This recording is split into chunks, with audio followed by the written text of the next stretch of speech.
everyone, welcome back to our channel The Educates, and today we are going to do another topic of class 10th science.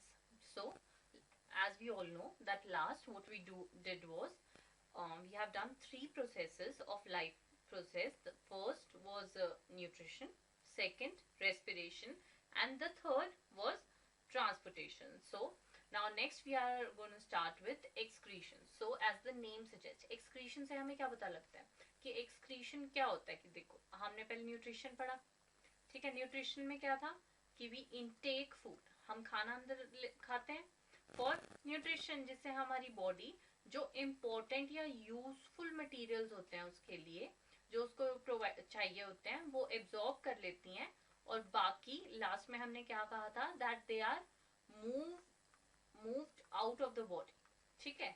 अब जैसे absorption के लिए एक particular system है ना, हम इंपॉर्टेंट चीजों को फूड से एब्जॉर्ब करते हैं, तो इसके लिए एक प्रॉपर सिस्टम है, डाइजेस्टिव सिस्टम। तो ऐसे ही कोई सिस्टम होगा जो जिससे जो अनयूजफुल या हार्मफुल वेस्ट प्रोडक्ट्स हैं वो हमारी बॉडी से बाहर जाएंगे। So that system is known as excretory system. So that system is known as excretory system, जो रेगुलेट करता है कि जो भी हम खा रहे हैं या जो भी हम जैसे हार्मफुल हो गया या कई बार हमने कुछ गलत खा लेते हैं तो वो हमारा एक्सक्रीटरी सिस्टम बॉडी में डिटेक्ट करता है और finally it is excreted out, और इस प्रोसेस को क्या कहते हैं हम एक्सक्रीशन। तो अब हम यही प्रोसेस एक्सक्रीशन डिटेल में पढ़ने वाले हैं। सो लेट्स मूव ऑन, ठीक है। तो इसमें हम टॉपिक्स कौन से कवर करेंगे? इंट्रोडक्शन। सो टॉपिक कौन कौन से कवर करेंगे? Introduction. So the topics to be covered are introduction, types of excretory products, excretory system of man, रीजन failure, osmoregulation and excretion in plants. So let's start. So ठीक है, introduction क्या थी? Excretion हमने अभी पढ़ा, क्या होता है? The removal of nitrogenous waste from the body. तो हमारा वेस्ट किस फॉर्म में होता है? It is in the form of nitrogenous, nitrogen containing compound. So nitrogenous waste is removed from the body. तो इस प्रोसेस को हम क्या कहते हैं? We know it as excretion. Alright, now moving on to the next topic. So there are three type of nitrogenous waste, ठीक है। तो हमारा सबसे पहले हम ह्यूमंस का देखते हैं कि अगर हमारा जो वेस्ट है वो यूरिया की फॉर्म में निकलता है, if it is moving out in the form of urea, तो हम क्या हुए? यूरियोटेलिक। तो उन ऑर्गेनिजम्स को हम कहते हैं यूरियोटेलिक। दैट मीन्स वो यूरिया की फॉर्म में अपने वेस्ट को बॉडी से बाहर निकालते हैं, और इसका एग्जाम्पल क्या है? मैन। अब सेकेंड हमारा क्या है? Uric acid. तो इनको हम कहते हैं यूरिकोटेलिक। अभी पीछे यूरिया पढ़ा था, तो जो एनिमल्स या ऑर्गेनिजम्स, एनिमल्स और ऑर्गेनिज्म जिनका जो वेस्ट होता है बॉडी का, waste of body moves out in the form of uric acid, तो उनको हम क्या कहते हैं? यूरिको। यूरियोटेलिक था, ये है यूरिको, को याद रखना है, यूरिकोटेलिक। और इसका एग्जाम्पल क्या है? बर्ड्स, ठीक है। अब उसके पास there are different types of nitrogenous waste. हमने दो पढ़ लिए हैं, यूरियोटेलिक, दूसरा यूरिकोटेलिक, ठीक है। ये मैन का था जो यूरिया की फॉर्म में करता था, और यूरिकोटेलिक ये वाला कौन सा है? यूरिकोटेलिक अभी हमने पढ़ा, दैट वाज बर्ड्स, ठीक है। अब जो लास्ट वाला बचा है कि अमोनिया की फॉर्म में अपना वेस्ट निकालते हैं बॉडी का, दे आर नोन एज अमोनियोटेलिक। और ये कौन से होते हैं? ये मेनली इंसेक्ट्स होते हैं जो अमोनिया की फॉर्म में अपने नाइट्रोजनस वेस्ट को अपनी बॉडी से बाहर निकालते हैं। सो दे आर अमीनोटेलिक, ठीक है। तो हमने थ्री पढ़े, ureotelic, uricotelic. Uricotelic means uric acid, C है ना, CO। So uricotelic. और थर्ड हमारा है अमोनियोटेलिक, जिसमें था इंसेक्ट्स, ठीक है। सो अब हम हमारा नेक्स्ट देखते हैं कि नेक्स्ट क्या पढ़ना है हमने। So next we have to study excretory system of man in detail, ठीक है। So we are going to study excretory system of man in detail. अब एक्सक्रीटरी सिस्टम, अब हमारी बॉडी में ऐसे कौन से ऑर्गन्स प्रेजेंट है जो हमारी बॉडी से हमारा जो वेस्ट होता है सारा उसको रिमूव करते हैं. So excretory of system of man क्या क्या कंसिस्ट करता है? A pair of kidneys, ureters, urinary bladder and urethra. तो देखो इसमें मैं दिखाती हूँ.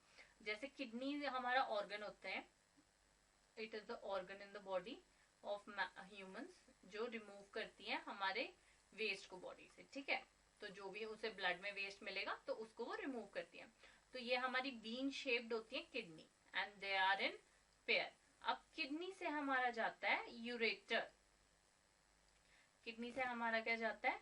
ये जो पाइप से निकल रही हैं ये होते हैं हमारे यूरेटर. ये भी पेयर में होती हैं and they are attached to a urinary bladder.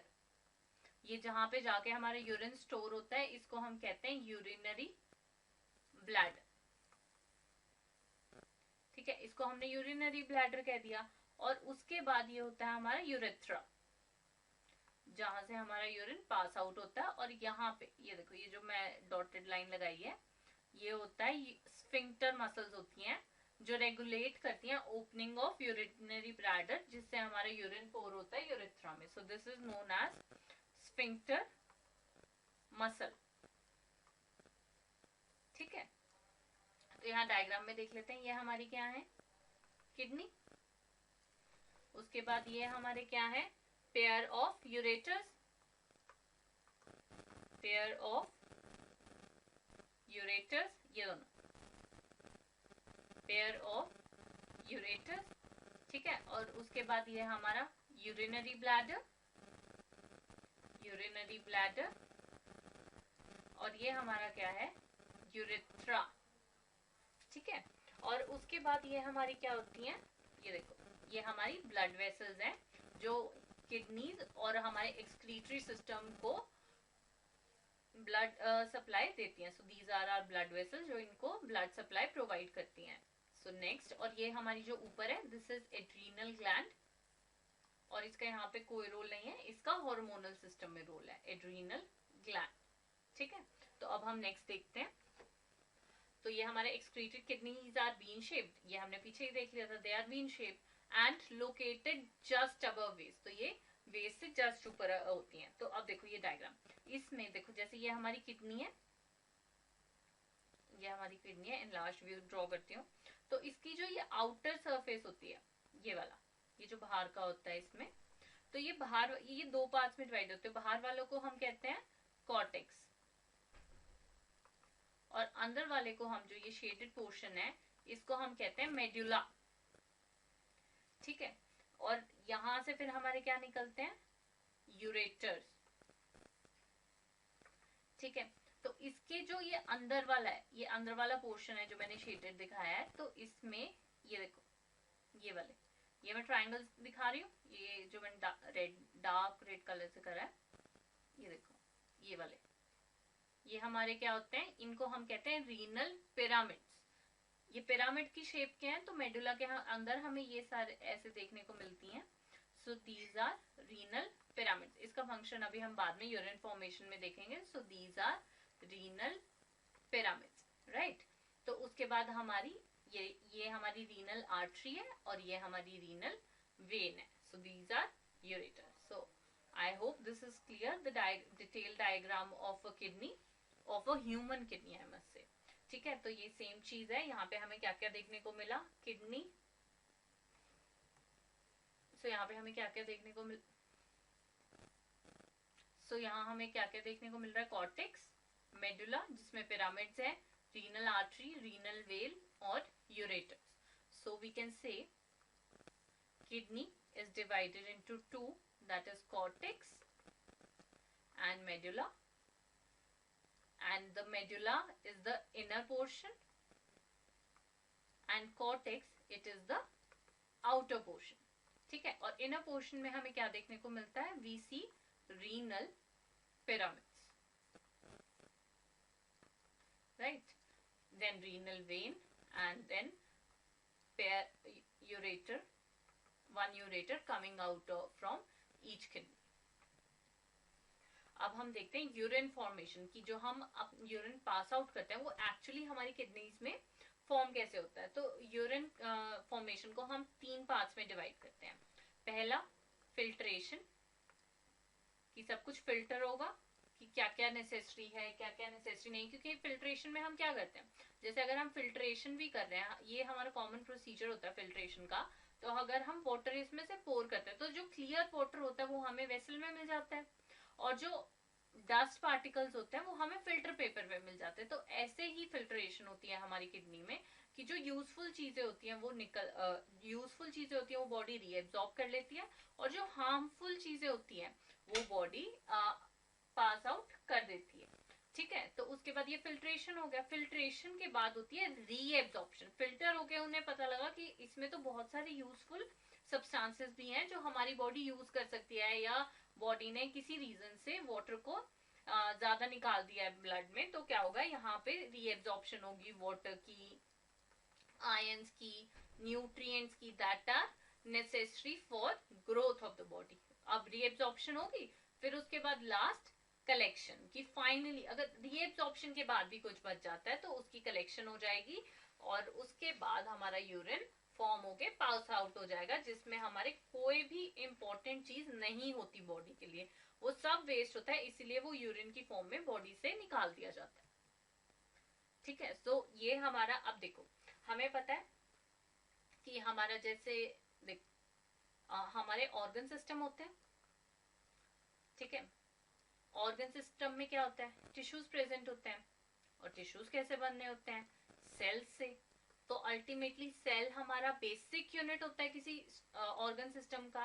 तो जैसे अगर मैं कह रही हूँ एक्सक्रीटरी सिस्टम ऑफ वुमेन, तो वो कुछ टाइप के सेल्स से तो बना होगा, तो हम कह सकते हैं that cells are the structural and functional unit. तो जो हमारी किडनी है, स्ट्रक्चरल एंड फंक्शनल यूनिट, तो जो हमारी किडनी है उसका भी कोई स्ट्रक्चरल एंड फंक्शनल यूनिट होगा, और वो जो सेल होगा उसका कोई पर्टिकुलर नेम होगा। तो हमारा जो सेल्स होते हैं किडनी में, they are known as nephron. ठीक है, they are known as nephron. और इन नेफ्रॉन्स का काम क्या होता है, कि नेफ्रॉन्स का काम होता है फिल्ट्रेशन का या यूरिन फॉर्मेशन का। तो अब हम नेफ्रॉन का स्ट्रक्चर देख लेते हैं। नेफ्रॉन का स्ट्रक्चर क्या है, कि देखो जैसे ये स्ट्रक्चर, ये इतना कॉम्प्लेक्स है नहीं, यहाँ से स्टार्ट करते हैं। फर्स्ट हम स्टार्ट करते हैं नेफ्रॉन का स्ट्रक्चर। तो ये हमारा जो ऐसे हमें कप शेप दिख रहा है, ये कप है। सबसे पहले 1 बाय 1 देखते हैं। तो ये कप है, तो इस कप को हम कहते हैं बोमेन्स कैप्सूल। क्या कहते हैं, इट्स जस्ट अ नेम, तो इसको हम कहते हैं बोमेन्स कैप्सूल। ठीक है, अब बोमेन कैप्सूल है तो यहाँ पे कुछ आना भी तो चाहिए, कि तो यहाँ से हमारी ब्लड वेसल्स आती हैं। ठीक है, ये एफरेंट आर्टीरियोल होता है और ये ईफरेंट होता है।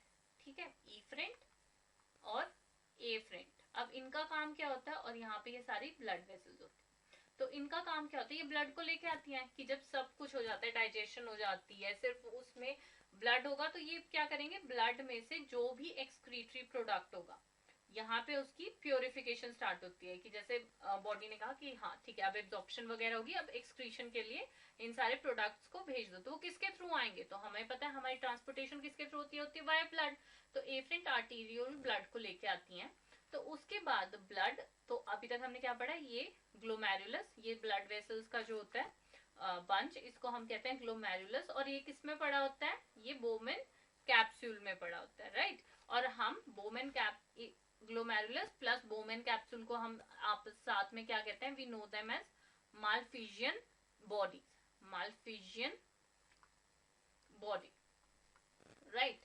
तो अब उसके बाद हम क्या करते हैं, उसके बाद अगर हम, उसके बाद हमारी ये ट्यूब नीचे को जाती है। अब देखो ये हमारे बोमेन्स कैप्सूल के पास है, तो ये ट्यूब्यूल है, तो हम इसको नेम करते हैं, ये बिल्कुल पास में पड़ी है इसके, so we'll name it as PCT, इसीलिए नाम इसका दिया है पीसीटी। प्रोक्सिमल, कोई चीज जो पास होती है तो उसको हम कहते हैं proximal convoluted, proximal convoluted tubule. ठीक है, तो ये जैसे इसकी फुल फॉर्म है। फिर उसके बाद ये देखो ऐसे लूप बनती है, ये लूप बनती है, तो इसको हम कहते हैं LOH, that is loop of Henley. और ये नीचे की तरफ जो जाती है इसको असेंडिंग कहते हैं, क्योंकि ये ऊपर से नीचे जा रही है, असेंडिंग लूप ऑफ हेनले। और ये जो ऊपर जा रही है इसको कहते हैं डिसेंडिंग लूप ऑफ हेनले। अब ये लूप ऑफ हेनले होगी। नेक्स्ट हमारा, अब देखो ये अगेन कॉन्वोल्यूटेड ट्यूब्यूल से आ गई। कॉन्वोल्यूटेड मतलब ऐसे जिगजैग पैटर्न में जो प्रेजेंट है। कॉन्वोल्यूटेड ट्यूब्यूल है तो पहले वाले को हमने प्रॉक्सिमल कहा था क्योंकि वो पास में था, और अब ये दूर है तो इसको हम क्या बोलेंगे, हम इसको बोलेंगे DCT, that means distal convoluted tubules. Convoluted tubule same, so this is known as DCT. अब DCT हो गया, finally DCT will lead to a collecting tubule जिसे हम कहते हैं CT। ठीक है, ये रहा कलेक्टिंग टिब्यूल। कनेक्टिंग टिब्यूल में हमारा फाइनल रीएब्जॉर्प्शन या कुछ आयंस जो रह गई थी उनको हम हमारे यूरिन में ट्रांसफर करते हैं, and then finally it moves out of kidney by ureter. तो ये हमारा था structure of nephron, structure of nephron, right. तो ये एग्जाम पॉइंट ऑफ व्यू से बहुत इंपॉर्टेंट है, हमें ये ड्रॉ करना आना ही चाहिए। So we can say that the basic structural and functional unit of kidney or our excretory system of men, that is nephron, जो सबसे छोटा यूनिट है, राइट। तो अब हम नेक्स्ट देखते हैं कि हमारा जो यूरिन फॉर्मेशन के हम 3 पॉइंट्स पढ़ के आए थे, फिल्ट्रेशन, रीएब्जॉर्प्शन और कलेक्शन, वो होते कैसे हैं। अब फिल्ट्रेशन में क्या होता है कि देखो ये हमारा बोमेन्स कैप्सूल है, कप शेप स्ट्रक्चर जिसमें बहुत सारी ब्लड वेसल्स आती हैं। ये हमारी कौन सी थी, afferent, and this was our efferent, right. और ये हमारा बोमेन्स कैप्सूल है। तो जैसे ही ब्लड फ्लो करेगा ग्लोमेरुलस में से, when the blood is flowing from glomerulus, तो वो बहुत प्रेशर के अंडर होता है, ठीक है, क्योंकि हमारा जो ईफ्रेंट होता है वो बहुत नैरो होता है। सो जो भी यूजफुल और नॉन यूजफुल सब्सटेंसेस होते हैं, अब ये तो बिल्कुल ही नैरो है तो वो यहाँ तो जा नहीं पाएंगे, तो वो क्या करेंगे, ये हमारा जो बोमेन्स कैप्सूल होता है, ये देखो ये ऐसे ना पोर्स होते हैं इसमें, ठीक है, ये ऐसे बिल्कुल स्ट्रेट नहीं होता, इसमें पोर्स होते हैं, और इन पोर्स को हम कहते हैं फेनेस्ट्रा। अब ये फेनेस्ट्रा है, फेनेस्ट्रा में से तो यहाँ तो नैरो ही बहुत है, एफ्रेंट लेके आया तो यहाँ पे ब्लड है तो ये नैरो ही बहुत, तो ये क्या करते हैं, ये फेनेस्ट्रा के थ्रू प्रॉक्सिमल कॉन्वोल्यूटेड ट्यूब्यूल में पास ऑन कर जाते हैं। तो ये होती है हमारी filtration. So we can say the blood flows through the glomerulus under great pressure, which is because efferent arteriole is narrow. All the substances useful and non-useful present in the blood is filtered and enter from glomerulus into Bowman's capsule through pores called fenestra, right? तो ये हमारा first step हो गया, that is filtration. अब हम next देखते हैं। तो नेक्स्ट हमारा क्या था, जैसे ये सब्सटेंसेस बोमन कैप्सूल से, जैसे ये सब्सटेंसेस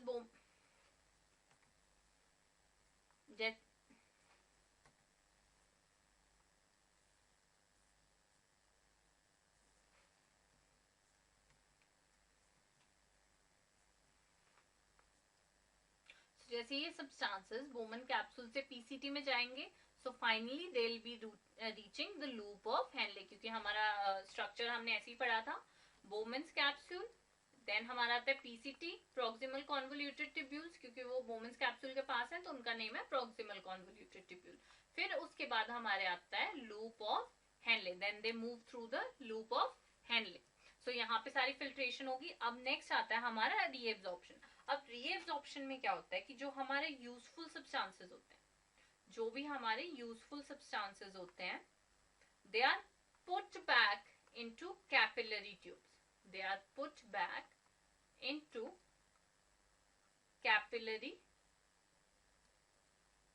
ब्लड, ठीक है, जो हमारे यहाँ पे साइड में कैपिलरी ब्लड होगा, क्योंकि न्यूरॉन सिर्फ अकेला ऐसे तो प्रेजेंट नहीं होता, ये बहुत सारी ब्लड वेसल से सराउंडेड होता है ताकि इसको वैस्कुलर सप्लाई रहे। ऐसे बिल्कुल सप्लाई होता है, यहाँ पे इसलिए नहीं दिखाया गया ताकि ये स्ट्रक्चर कॉम्प्लेक्स ना हो जाए। तो यहाँ पे देखो, अगर उनको यूजफुल सब्सटेंस फटाफट कैपिलरी ब्लड में डाल दिया वापस कि यहाँ पे आपकी कोई रिक्वायरमेंट नहीं है, गो आउट, तो वहां पे डाल दिया। हेंस जो हमारा ये लूप ऑफ हेनले है, loop of Henley, it is very much under control of pituitary, hormonal control भी होता है।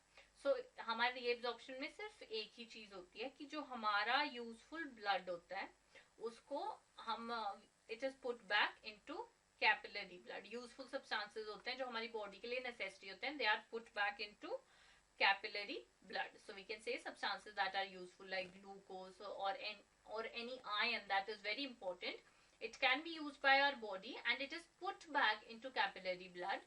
Remains left is regarded as waste product. So now the body is regarding the left out in the nephron as waste product.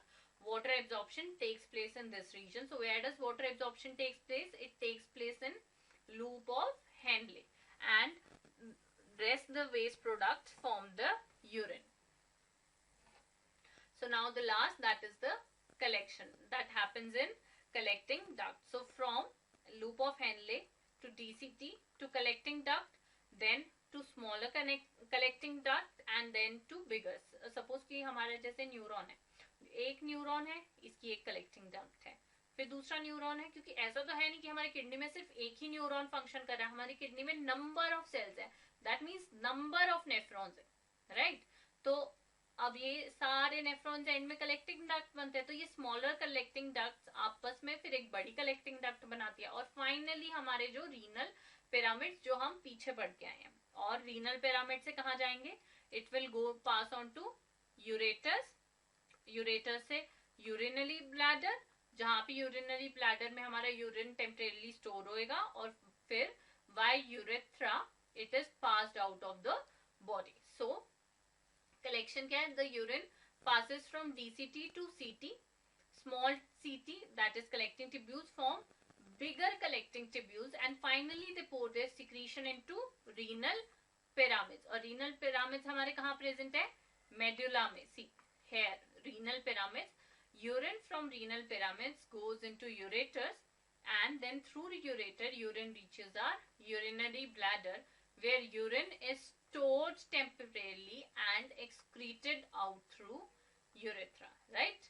तो ये हमारा सारा procedure था urine formation का।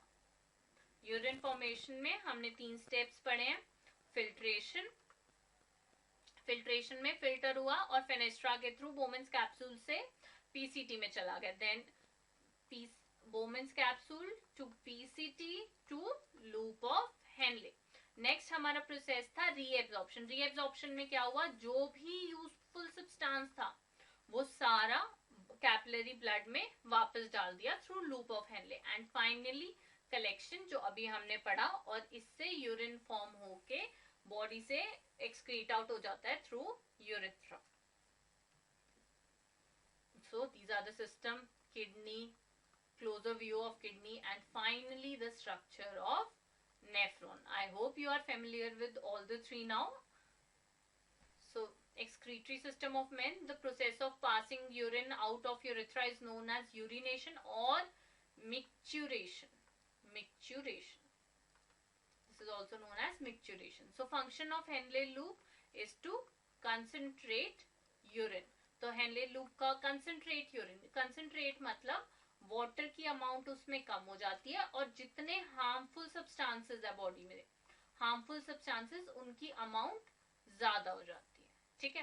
तो ये हमने पढ़ ही लिया है। ये हमारी किडनी है, लेफ्ट किडनी, उसके ऊपर left adrenal gland, left renal vein, renal artery, ureter, urinary bladder, urethra, ये हमारी एड्रीनल ग्लैंड, आयोटा जो ब्लड लेके आ रही है, inferior vena cava, right adrenal gland, right adrenal artery, right kidney, renal artery, renal vein, right ureter, sphincter muscles जो control करती है कि opening and closing of urinary bladder, and finally urethra जिसके through हमारा urine pass out कर जाता है।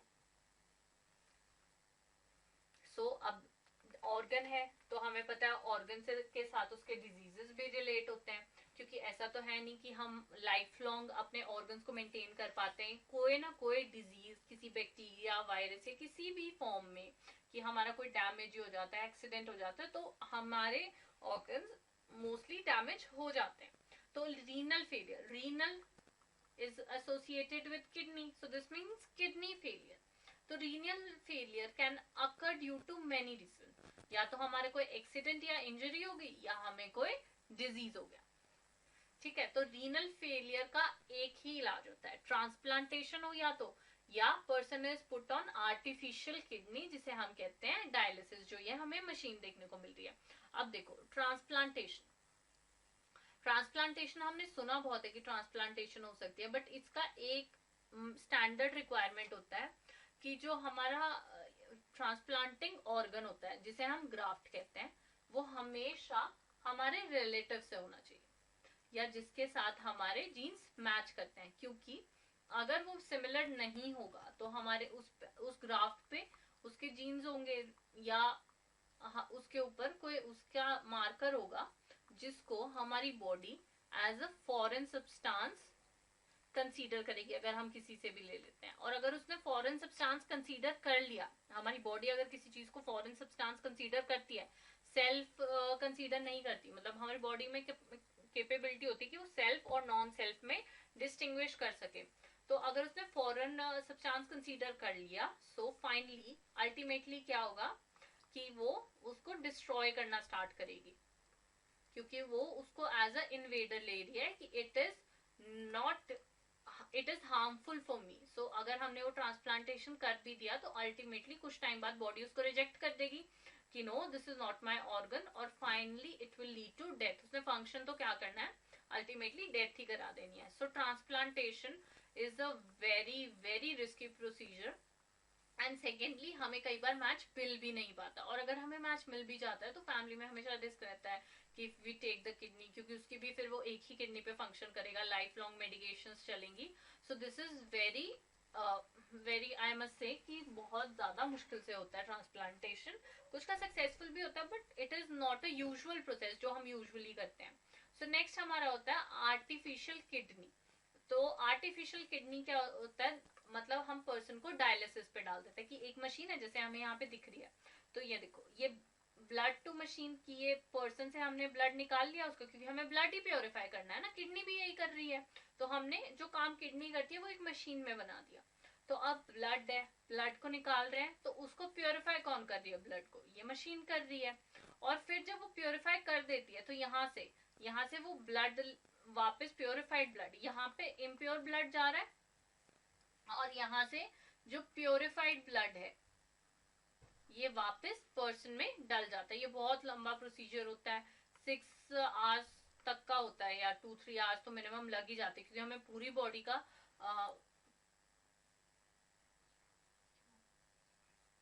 10 minute बाद आ जाओ।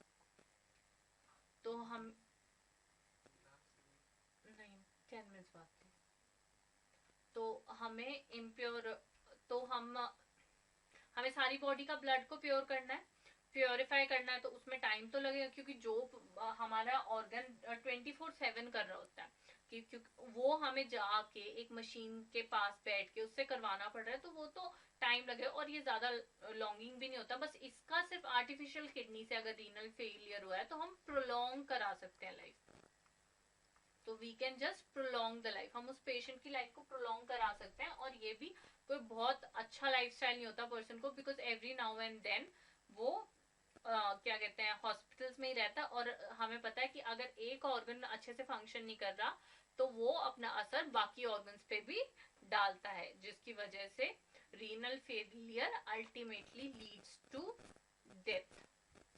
ठीक है, तो अब हम देखते हैं कि होता क्या है रीनल फेलियर में, हम डायलिसिस करवाते कैसे हैं। ठीक है, अब डायलिसिस में क्या होता है, देखो ये चेम्बर है, ये हमें दिख रहा है, इस चेम्बर में क्या होता है, ये ट्यूब्स हैं, और इन ट्यूब्स के बीच में डायलाइजिंग सोल्यूशन है, और ये ट्यूब्स किस चीज की बनी है, सेल्यूलोज की। ठीक है, अब डायलाइजिंग सोल्यूशन क्या करता है, ब्लड को प्योर करता है, ये खुद प्योर ब्लड नहीं है, ब्लड को प्योर करता है। तो देखो ये रीनल आर्टरी है हमारी, जिससे हम क्या कर रहे हैं, इम्प्योर ब्लड को रिमूव कर रहे हैं।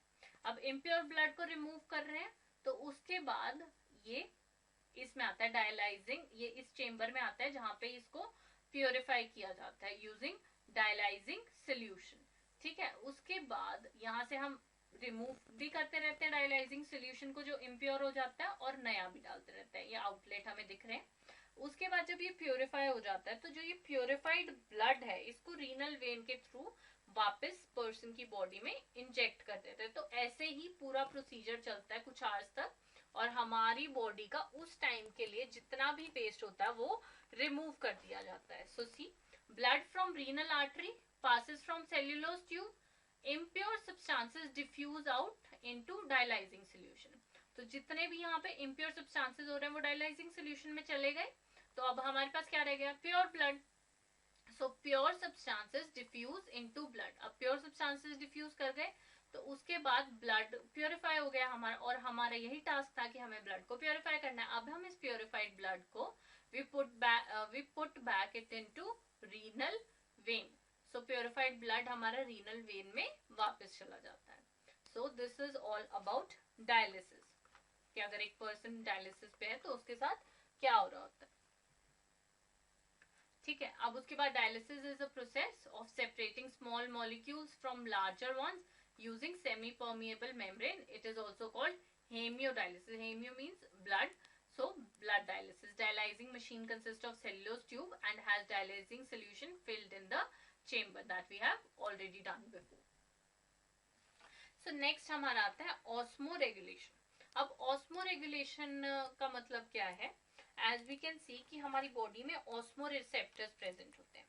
Osmoreceptors से क्या होता है कि they detect alteration. Osmoreceptors का काम क्या होता है कि they detect alteration of water content in our body. Alteration of water content, कि अगर पानी ज्यादा या कम हो रहा है तो वो उसको डिटेक्ट कर लेते हैं। ठीक है, अब देखो, the process of maintaining water and ionic balance is known as osmoregulation. Osmoreceptors present होते हैं in the blood, जो बहुत सेंसिटिव होते हैं कि अगर बॉडी में कहीं पे भी वाटर ज्यादा या कम हो रहा है, कोई भी ऑल्टरेशन हो रही है, तो ऑस्मोरिसेप्टर्स एक्टिव हो जाते हैं और वो क्या करते हैं, एक इम्पल्स जनरेट करते हैं जो ब्रेन को बताता है कि अच्छा अब हमारी बॉडी में वाटर कम है, डिहाइड्रेशन हो रही है, या अब ज्यादा है तो हमें ज्यादा यूरिन पास आउट करके, तो एक लिमिटेड अमाउंट है कि उतना ही वेरिएशन हमारी बॉडी में होगा। ठीक है, अब ऑस्मो रेगुलेशन में क्या होता है कि ब्रेन एनालाइज करता है कि ऑस्मो रिसेप्टर्स ने जो भी उनको सिग्नल भेजा है, फिर उसके बाद मैसेज सेंड करता है वो पिट्यूटरी ग्लैंड को। अब पिट्यूटरी ग्लैंड को उसने मैसेज भेजा, तो पिट्यूटरी ग्लैंड रिस्पॉन्ड में क्या करेगी कि वो बोलेगी अच्छा कम है, तो वो एडीएच सिक्रीट करती है। एडीएच कौन सा हार्मोन होता है, एंटी डायूरेटिक हार्मोन। अब एंटी डायूरेटिक हार्मोन सिक्रीट हो गया तो वो क्या करेगा, वो डिफ्यूज करेगा ब्लड में और किडनी पे रीच करेगा। जैसे ही वो किडनी पे रीच करता है तो वो किस पे एक्ट करता है, लूप ऑफ हेनले पे। अब लूप अगर वो ज्यादा हो रहा है बॉडी में पानी तो वो एब्जॉर्प्शन कम करवा देगा, अगर बॉडी में पानी की कमी हो रही है तो वो जितना पानी लूप ऑफ हेनले बाहर निकाल रहा है कि यूरिन के थ्रू पास आउट कर रहा है उसको और कम कर देगा, यानी वाटर हमारा कैपिलरी ब्लड में वापस आ जाएगा। सो this is all about osmoregulation, कि उन्होंने ऑस्मोरेगुलेशन का काम ही इतना है कि जो जितनी अमाउंट में हमें वाटर या आयंस चाहिए होते हैं वो मेंटेन रहते हैं, चाहे हम वाटर का इंटेक कर पा रहे हैं या हम नहीं कर पा रहे। अगर हम ज्यादा वाटर ले रहे हैं तो वो ज्यादा आयंस और वाटर को रिमूव करवाएगा, एंटी डायूरेटिक हार्मोन, और अगर हम कम वाटर ले रहे हैं तो वो कम का रिमूव करवाएगा। और this is release from pituitary gland present in brain. ठीक है, if water content is high then ADH makes the loop of Henle more permeable. ज्यादा permeable हो गया तो ज्यादा पानी निकलेगा, so that more urine is removed from the body and urine will be dilute. Dilute मतलब उसमें water content ज्यादा होगा। नेक्स्ट, अगर वाटर कंटेंट लो है तो ADH क्या करेगा, लूप ऑफ हेनले को लेस परमिएबल कर देगा। It will make the loop of Henley less permeable so that more and more water is retained, और इस केस में क्या होगा, यूरिन हमारा कंसंट्रेट होगा, यानी H2O की अमाउंट उसमें कम होगी।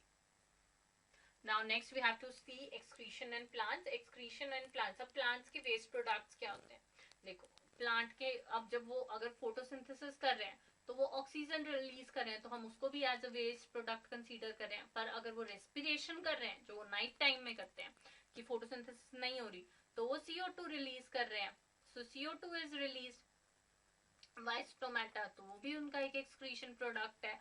और जब ट्रांसपिरेशन होती है कि जब वाटर रिलीज होता है, जो हमने अभी पिछली बार पढ़ा है, तो ट्रांसपिरेशन हो रही है, तो हमने ट्रांसपोर्टेशन में पढ़ा है कि ट्रांसपिरेशन की वजह से एसेंट ऑफ सैप से ट्रांसपिरेशन पुल जनरेट होता है। ठीक है, तो वो भी उसका एक एक्सक्रीटरी प्रोडक्ट ही कंसीडर किया जाता है क्योंकि वो प्लांट्स को नहीं चाहिए, वो अपनी बॉडी से मूव आउट कर रहे हैं, राइट। अब एक्सक्रीशन ऑफ प्लांट्स, अब वो कुछ क्या करते हैं कि जो उनका कुछ वेस्ट प्रोडक्ट होता है वो या तो लीव्स में स्टोर कर लेते हैं या बाग्स में स्टोर कर लेते हैं, जिनको वो अल्टीमेटली शेड कर देते हैं। अब देखो रेफिड्स है, ये स्पाइन लाइक स्ट्रक्चर होते हैं, जैसे हमें यहाँ पे दिख रहे हैं, ये माइक्रोस्कोपिक व्यू है। ये क्या करते हैं, ये एक्सक्रीटरी प्रोडक्ट को, ये जो रेफिड्स हैं ये एक्सक्रीटरी प्रोडक्ट को स्टोर करते हैं प्लांट्स के, फ्रूट्स या वेजिटेबल्स, कई बार प्लांट्स अपने फ्रूट्स या वेजिटेबल में भी स्टोर करता है, जैसे यम जो हमें यहाँ पे देखने को मिल रहा है। So I hope this is clear, excretion in plants. So for further understanding, do like and subscribe Diya Educates. And अब हमारे कितने पोर्शन कंप्लीट हो गए? We are complete with our nutrition. We are complete with our respiration. We are complete with our transportation. And this finally we are complete with our excretion. तो अब YouTube पे दिया educates channel पे हमने इसके regarding questions भी डालने हैं, जो हमारे बोर्ड या आपके एग्जाम्स या आपके किसी भी कॉम्पिटिटिव एग्जाम्स में आपको बहुत हेल्प करेंगे। So kindly watch. Thank you.